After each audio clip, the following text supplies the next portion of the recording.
menjadi musuh Allah. Apakah artinya itu?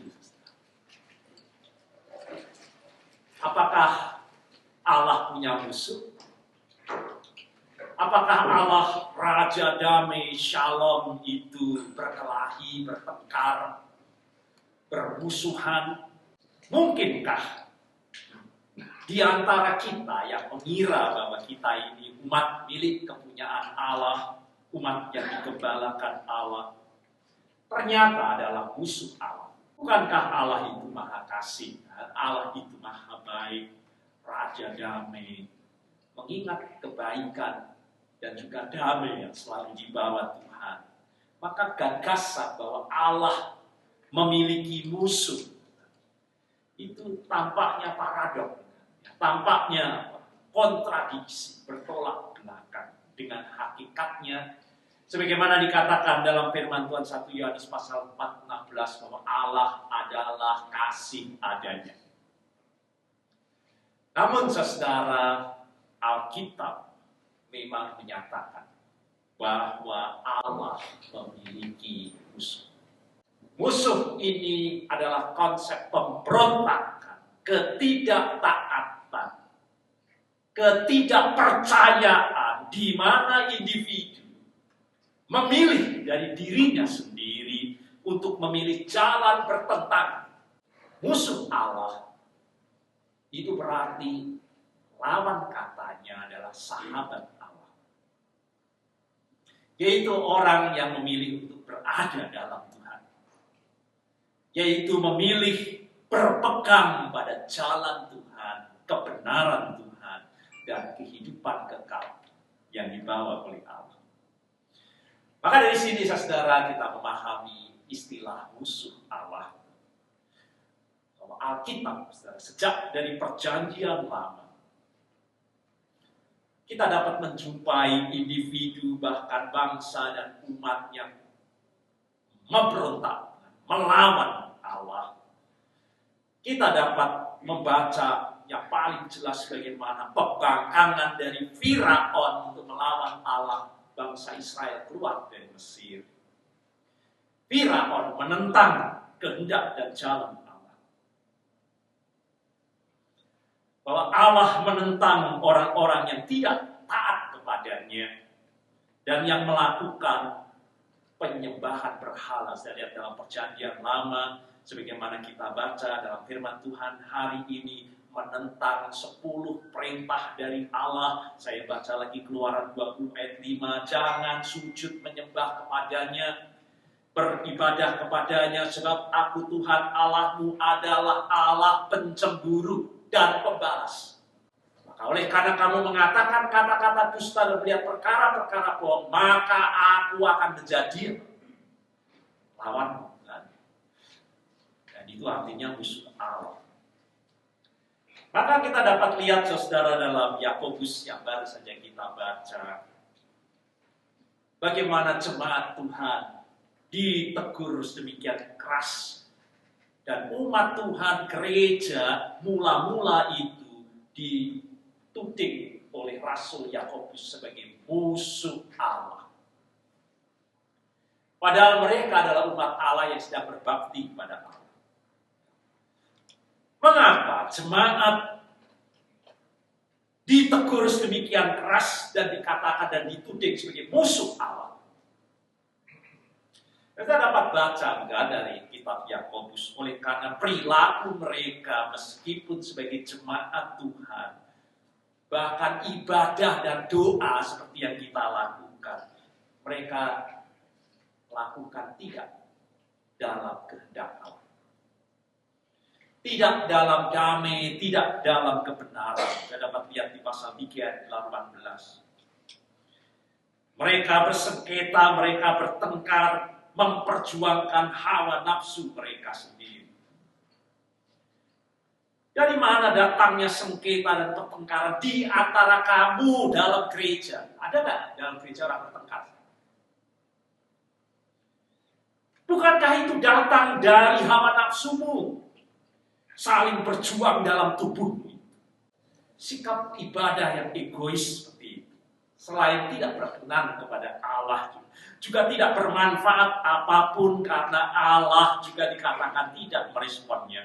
Karena kamu berdoa tetapi kamu tidak menerima apa-apa. Karena doa juga dipakai untuk memuaskan hawa nafsu dan egoisme. Orang yang hidupnya sebagai jemaat Tuhan tetapi memilih duniawi, artinya lebih memilih sahabat dunia, itu artinya lebih mengejar kenikmatan dunia ini dan lebih menyukai pola hidup yang ada dalam dunia ini yang tidak di dalam Tuhan. Dan orang Kristen duniawi disebut di sini, yaitu yang bersahabat dengan dunia, menjadikan dirinya musuh Allah. Karena memilih untuk menjadi manusia duniawi, itu berarti memutuskan untuk hidupnya dipengaruhi bukan oleh pikiran dan perasaan yang terdapat dalam Kristus Yesus, tetapi dikuasai oleh perasaan, emosi, keinginan, dan semua godaan duniawi menurut daging daripada dipimpin oleh roh. Seluruh Alkitab menyatakan, saudara, bahwa keadaan alami manusia itu berdosa. Dogma Kristen berkata dosa asal, yaitu bertentangan dengan Tuhan. Kita berada dalam hubungan sebagai musuh dengan Allah sejak kejatuhan Adam dan Hawa dalam dosa. Kita dikandung dalam dosa. Itu artinya kita lahir sudah menjadi musuh Allah. Ketika kita adalah musuh, kita diperdamaikan Allah melalui kematian anaknya. Melalui Kristus Yesus kita diperdamaikan dari Allah yang sebelumnya adalah musuh Allah. Karena sebelum seseorang menerima karya penyelamatan Kristus, Alkitab menyatakan bahwa mereka digambarkan hidup menentang Allah itu sebagai musuh Allah. Hidup menolak dan menyangkal keberadaan Tuhan, kehendak Tuhan, firman-Nya. Tindakan dan tujuan hidup mereka secara langsung bertentangan dengan tujuan dari Tuhan sendiri. Ya, maka mari kita baca bersama-sama untuk melihat bagaimana memberikan gambaran menyeluruh tentang musuh Allah. Ya, mari kita baca bersama-sama. Murka Allah nyata dari surga atas segala kefasikan dan kelaliman manusia yang menindas kebenaran dengan kelaliman. Sekalipun mereka mengenal Allah, mereka tidak memuliakan Dia sebagai Allah atau mengucap syukur kepadanya. Sebaliknya, pikiran mereka menjadi sia-sia dan hati mereka yang bodoh menjadi gelap.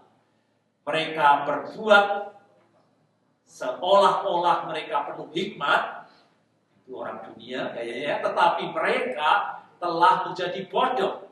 Karena itu Allah menyerahkan mereka kepada keinginan hati mereka akan kecemaran. Sehingga mereka saling mencemarkan tubuh mereka.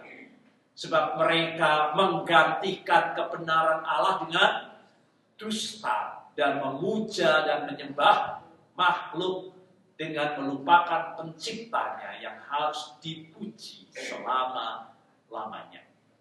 Karena itu Allah sekali lagi apa? Menyerahkan mereka kepada hawa nafsu yang memalukan. Karena mereka tidak merasa perlu untuk mengakui Allah, maka Allah sekali lagi apa?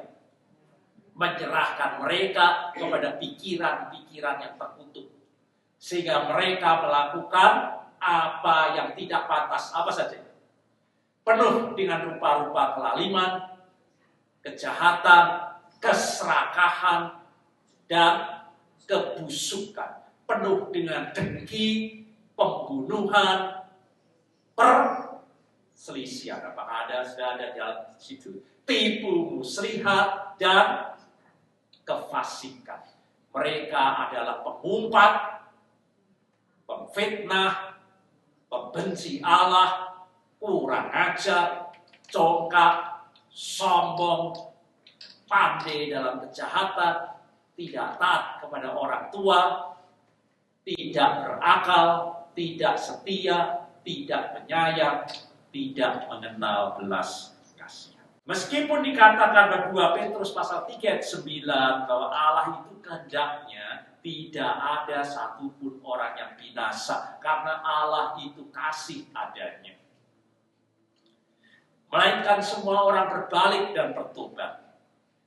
Namun Allah juga menyatakan Allah yang adil dan Allah yang memberikan kebebasan dan kemerdekaan, yang menghormati pilihan orang-orang untuk memilih menjadi musuh Allah, artinya menolak Dia, dan Allah akan menyerahkan mereka dalam pilihannya kepada daging dan hawa nafsunya itu yang akan membinasakan mereka. Mau menjadi sahabat Allah atau mau menjadi musuh Allah, Allah akan menyerahkannya kepada kita. Meskipun keadaan alami kita sebagai manusia berdosa itu terpisah dari Tuhan, ya, kita dikandung dalam dosa menjadi musuh Allah. Namun Tuhan, saudara, yang kasih tidak pernah bermaksud meninggalkan kita. Seluruh rencana sejak Adam dan Hawa terpisah adalah rancangan untuk menyelamatkan manusia yang berdosa untuk kembali menjadi sahabat Allah. Allah tak pernah mau untuk meninggalkan, berpisah, berseteru, apalagi membiarkan kita akan masuk dalam maut. Keterpisahan dengan Allah yang kekal. Kita dapat diperdamaikan dengan Allah, tidak lagi menjadi musuh Allah. Maka Tuhan saudara memberi kesempatan setiap orang pilihan. Apakah mereka menginginkan hubungan dengan Tuhan atau persahabatan dengan Tuhan kembali dipulihkan dan perdamaian, atau lebih memilih untuk bersahabat dengan dunia dan menjadi musuh Allah. Sementara kita adalah manusia berdosa, adalah musuh Allah, Allah mendamaikan dirinya dengan kita melalui anaknya. Sebab jikalau ketika kita masih seteru dengan Allah, diperdamaikan dengan Allah oleh kematian anaknya, lebih-lebih kita sekarang telah diperdamaikan, pasti kita akan diselamatkan oleh hidupnya. Artinya kita tak akan dapat memperoleh maut, yaitu terpisah dengan Allah. Kamu dahulu sudah mati karena pelanggaran-pelanggaran dan dosa-dosa. Kamu hidup di dalamnya karena kamu mengikuti jalan dunia ini, bersahabat dengan dunia ini. Karena kamu mentaati penguasa dan kerajaan angkasa, yaitu roh yang sekarang sedang bekerja di antara orang-orang durhaka. Sebenarnya dahulu kamu semua juga terhitung di antara mereka. Saya dan saudara juga termasuk di dalamnya. Ketika kami hidup di dalam hawa nafsu daging dan menurut kehendak daging dan pikiran kami yang jahat, pada dasarnya kami adalah orang-orang yang harus dimurkai. Kita musuh Allah, sama seperti mereka yang lain. Tetapi Allah yang kaya dengan rahmat, oleh karena kasihnya yang besar, yang dilimpahkannya kepada kita, Ia telah menghidupkan kita bersama-sama dengan Kristus. Sekalipun kita telah mati oleh kesalahan-kesalahan kita, oleh kasih karunia, kamu diselamatkan. Artinya kita dibebaskan dari maut dan keterpisahan dengan Allah. Allah sungguh mengasihi dunia. Begitu besar kasih Allah akan dunia yang berdosa ini, sehingga Dia mengutus putranya Yesus untuk membawa kembali perdamaian dengan Allah, sukacita, pengharapan kepada siapa yang sungguh mau menerima karya perdamaian Allah itu. Keluaran 20 ayat 26 menyatakan dengan jelas bahwa Tuhan pada akhirnya meskipun memberi kebebasan kepada kita, tidak akan membiarkan kejahatan dunia ini terus dibiarkan begitu saja. Tuhan adalah pencemburu. Dan itu tema yang kita baca berkali-kali. Tadi Keluaran, Yakobus, dan kita baca kembali di Nahum 1-2. Tuhan itu Allah yang cemburu dan pembalas. Dan Tuhan itu pembalas dan penuh kehangatan amal. Tuhan itu pembalas kepada para lawan dan pendendam kepada para musuh. Pada akhirnya, setan, iblis itu musuh yang utama. Tetapi juga orang-orang yang memilih untuk memberontak kepada Allah dan lebih memilih jalan dari setan dan iblis itu akan dikalahkan. Bahkan maut juga akan dikalahkan Tuhan. Musuh-musuh Tuhan tak akan pernah menjadi tandingan dari Allah yang Maha Kuasa. Maka inilah panggilan kita hari ini. Jangan ada satupun di antara kita yang memilih karena Allah memang memberi kebebasan kepada kita. Jangan kita memilih untuk menjadi musuh Allah. Sampai hari ini, bahwa Allah terus mencari orang-orang yang hatinya mau melekat menjadi sahabat Allah. Supaya gaya duniawi dengan segala tipu muslihatnya itu tidak melemahkan kita, tidak lagi menarik buat kita, tidak lagi kita ikuti. Apakah saudara mau menjadi sahabat Allah? Atau saudara mau memilih menjadi musuh Allah? Dan pilihan ada di tangan kita sendiri. Amin.